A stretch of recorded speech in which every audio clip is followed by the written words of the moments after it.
سوال ان کا یہ ہے کہ بہت سارے باتوں باتوں میں لوگ ایسا بول دیتے ہیں کہ مسلمان تو ہونا چاہتے ہیں مگر ختنہ کروانے کی وجہ سے مسلمان نہیں ہوتے، تو ان کو کیا کہنا چاہیے؟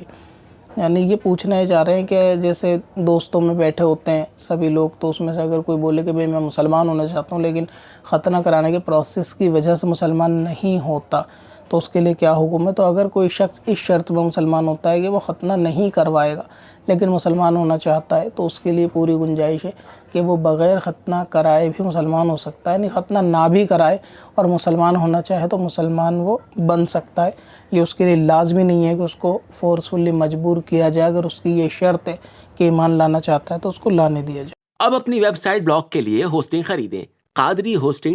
سے اور پائیں سب سے سستی SSD اور کلاؤڈ ویب ہوسٹنگ،